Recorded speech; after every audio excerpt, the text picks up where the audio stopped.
Olá! Já parou para pensar que economia não é só aquela matéria da escola, mas sim um conjunto de regras meio escondidas que guiam as nossas escolhas de todo dia?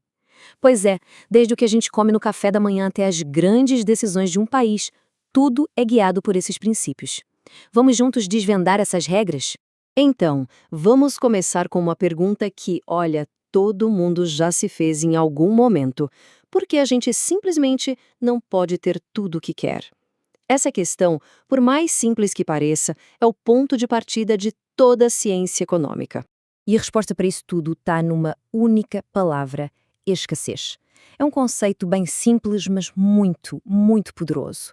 Basicamente, os nossos desejos são infinitos, mas os recursos para satisfazer esses desejos, tempo, dinheiro, matéria-prima, são limitados. E é esse conflito que nos força a fazer escolhas o tempo todo. E é aí que entra uma ideia fundamental. Toda escolha tem um custo escondido, que os economistas chamam de custo de oportunidade. Se alguém decide gastar R$ 100 num jogo novo, o custo não é só o dinheiro. É também a melhor coisa que se deixou de fazer com aquele dinheiro, como, sei lá, ir ao cinema 2 vezes ou sair para jantar. Esse é o verdadeiro custo da decisão. Ok, então a gente já entendeu a base da escolha, certo? Agora, vamos dar um passo à frente e ver como essas milhares de decisões individuais se juntam para criar os mercados que a gente vê por aí. Essa é a área da microeconomia. Primeiro, vamos falar da demanda. E a parte mais importante aqui é a expressão dispostos e aptos. Ou seja, não basta só querer muito uma coisa, é preciso também ter condições de pagar por ela.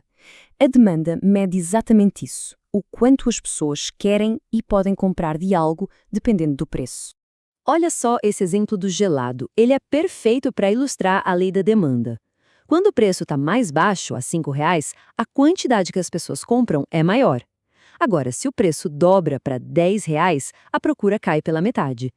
É uma relação bem intuitiva, né? Quanto mais caro, menos a gente tende a comprar. Agora, virando a moeda, a gente tem a oferta.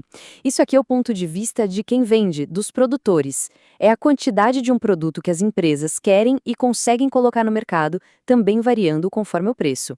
Vamos pegar o exemplo de um agricultor de maçãs. Se o preço está baixo a R$ 2, ele oferece menos maçãs para vender. Mas se o preço sobe para R$ 3, o incentivo para vender aumenta, porque o lucro é maior. Aí, ele se dispõe a oferecer mais. Essa é a lógica da lei da oferta. Então, qual é a mágica aqui? O mercado funciona como se fosse uma dança. A demanda puxa para um lado, a oferta para o outro, e no ponto em que elas se encontram, a gente acha o famoso preço de equilíbrio. É aquele preço perfeito onde a quantidade que os consumidores querem comprar é exatamente a mesma que os produtores querem vender. Beleza, a gente viu de perto como as escolhas individuais dão forma aos mercados. Que tal agora a gente dar um zoom out e olhar o quadro geral? Vamos mergulhar na macroeconomia. A macroeconomia basicamente nos dá essa visão de cima, sabe?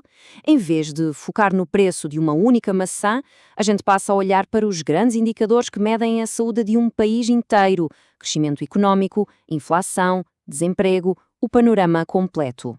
E o indicador mais famoso de todos é o PIB, o Produto Interno Bruto. Uma forma fácil de entender é pensar no PIB como o placar final da economia de um país ao longo de um ano. Ele soma o valor de tudo o que foi produzido, desde carros e soja até consultas médicas e softwares. Outro conceito que todo mundo sente no bolso é a inflação. De forma bem simples, a inflação é o motivo pelo qual os mesmos R$ 100 compram menos coisas no supermercado hoje do que compravam no ano passado. É esse aumento geral dos preços que vai comendo o nosso poder de compra. Tá, mas por que a inflação acontece? Normalmente, ela vem de duas fontes principais. A inflação de demanda é quando tem gente demais com dinheiro querendo comprar produtos que não existem em quantidade suficiente. É a lei da oferta e da procura em ação. Já a inflação de custos acontece quando produzir fica mais caro. Tipo, o preço do petróleo sobe e as empresas repassam esse aumento para o consumidor final. Mas, olha só, a economia não é uma coisa que simplesmente acontece sozinha, à deriva. Existem instituições muito poderosas que tentam, digamos, guiar esse navio na direção certa. Então, quem são elas e que tipo de ferramentas elas usam? Para isso, existem basicamente duas grandes alavancas. De um lado, a política fiscal, que é controlada pelo governo. As ferramentas são os impostos e os gastos públicos. Por exemplo, o governo pode construir mais estradas para gerar empregos.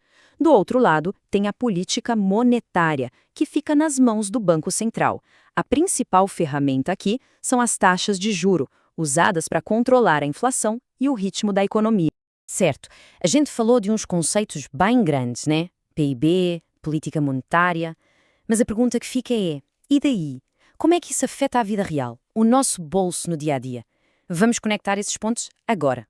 Dá uma olhada nesse fluxo, que mostra a ligação direitinha. Quando a gente ouve no jornal que o Banco Central subiu a taxa de juros, isso não é uma notícia abstrata. Na prática, significa que pegar dinheiro emprestado fica mais caro para os bancos. E o que eles fazem? Repassam esse custo. De repente, a prestação para financiar um carro novo fica mais alta. É uma reação em cadeia que chega até nós. E tem uma citação do economista Henry Hazlitt que, nossa, resume isso de uma forma genial. Ele disse que a arte da economia é olhar não só para o efeito imediato de uma decisão, mas para as consequências de longo prazo, para todo mundo, enxergar a cadeia de eventos completa. E no final das contas, é por isso que tudo isso importa. Entender essas regras do jogo, desde o custo de oportunidade de comprar um café, até o impacto de uma decisão lá do Banco Central, nos dá as ferramentas para tomar decisões financeiras melhores, mais conscientes. E para fechar, fica aqui uma provocação para se pensar. Agora que as regras do jogo estão um pouco mais claras, qual será a próxima escolha económica, seja ela grande ou pequena, que vai ser analisada com um olhar diferente? Fica a reflexão.